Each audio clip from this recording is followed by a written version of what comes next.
Welcome to the Lancaster Outlook. I'm Wendy Williams. Revitalization efforts are now underway in the downtown area. Everyone can expect some great changes to come to the downtown within the next decade. And to talk about that is Brian Ludike, the city's planning director. And it really is on everyone's minds. The downtown area is getting a lot more than just a facelift. Tell us about it. Well, I think it's exciting to see what's happening in downtown. Downtown for a long time has been an important part of the city, and it's been an important concern to the city and to the residents. I think that's the reason that you have seen the library move back downtown, the city work to get the sheriff's department downtown, of course the Lancaster Performing Arts Center, and even back when the city was early in its incorporation time, there was a debate over where City Hall ought to go, and it was finally determined that downtown was the appropriate location. But I think for many years, Lancaster's downtown was seen primarily as a financial and cultural center. And I think what we've seen now, particularly as a result of hearing from our citizens through the Downtown Lancaster Specific Plan effort, is that they want to see a downtown that is truly a community center, a place that's more of a 24-hour time, a place where there are opportunities for living, residential living, opportunities for entertainment, opportunities for some retail, dining, along with the cultural and financial. A fun place to go hang out as well. That's right. Now you mentioned that you talked to groups. There were focus groups in on this. How much input did you get from the community? We got quite a bit. We heard from downtown business owners. We heard from downtown property owners. They're not always the same people.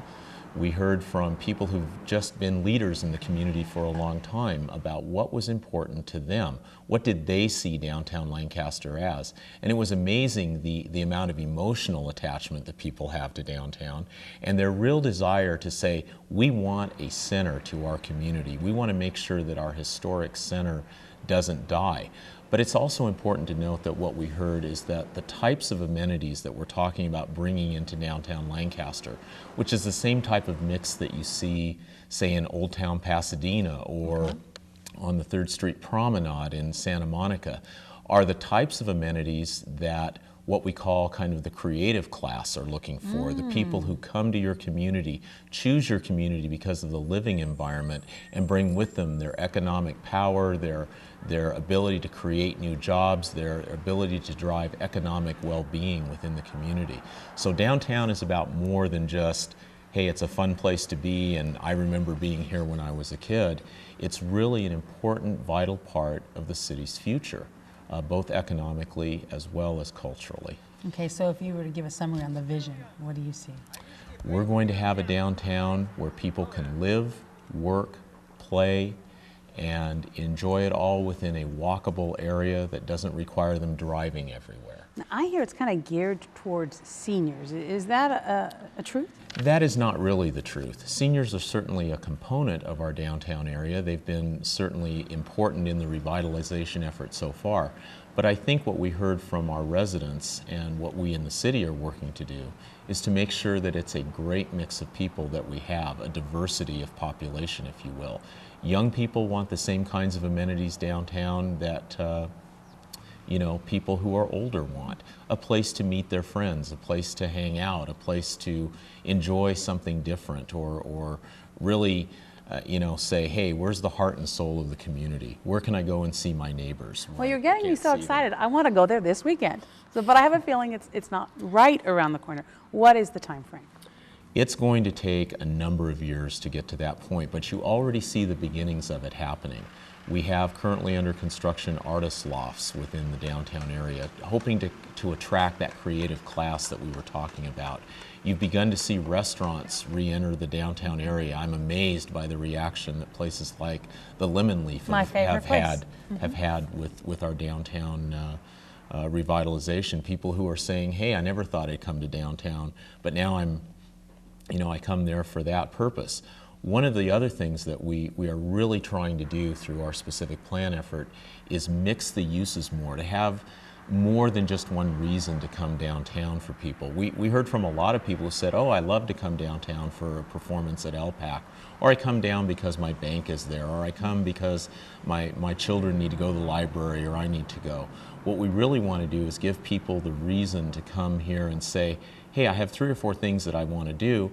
I can do them all downtown and then meet somebody for dinner later, and then go to the LPAC and enjoy a performance. Now you're the one with the hard job. You've taken all of the input from the community, and then it's time to come up with a plan. And now we have this Lancaster specific plan. Is that basically laying out what we envision to happen? What is that specific plan about?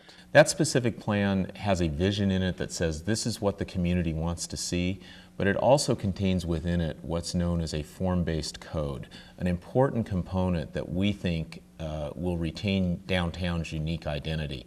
It allows for the mixing of uses that we don't see in other parts of the city. It allows and requires, in fact, that the buildings meet a certain requirement as far as location, placement, size, so that we make sure the environment that we create is the one that people want to come to, walk around, enjoy, and feel comfortable in. And in fact, if you didn't have the specific plan, it might not then be in compliance with the general plan. Well, that's very true also. The general plan certainly speaks to the role of downtown Lancaster in the greater community as a whole, and we want to make sure that we're carrying out that part of the community's vision. Now the general plan, just kind of to switch topics quickly here, the general plan we've had in place for a very long time, but we're in the process of updating it. What's the status of that? Well, currently we are going through hearings on that with our Planning Commission. We have done over the past couple of years an extensive amount of outreach.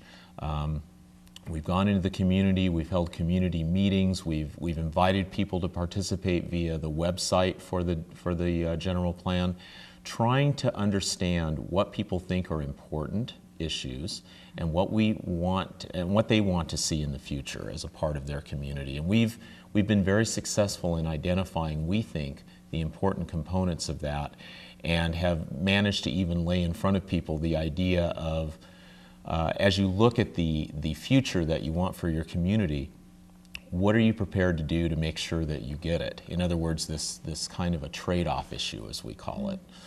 What do you mean? When you say trade-offs, when it comes to the general plan, you know, the idea of do we expand, do we crowd? There's got to be a lot of different options that you have to look at, and you have to weigh and measure trade-offs. Yes, you do. And we've asked our General Plan Citizens Advisory Committee, when they did their work, to weigh those kinds of things. We said there are many different ways to accommodate what we think is going to be the future population of this area. You can spread it out in a very low density pattern. You can concentrate it very tightly. But in each one of those options, there are benefits and costs. For example, if you spread population way out, you certainly have the advantage of giving people perhaps a very semi-rural type environment to live in. A lot of people may enjoy that.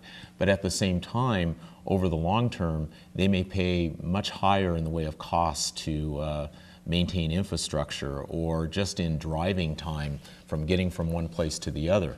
Conversely, if you compact that, you may be very good on infrastructure costs and the ability for people to walk places instead of driving, but they may not like the living environment that's created. So it's really the time when you go through a general plan revision effort like we are, where the city has to make the big choices, if you will. What direction are we going to go? Recognizing that as we head along the road, we're going to make different little tweaks and changes to deal with situations that come up. Your hands are full. Very much so. Thank you for all of the information. Thank you. Great. You've been watching Brian Ludike. He's the city's planning director, and this is the Lancaster Outlook.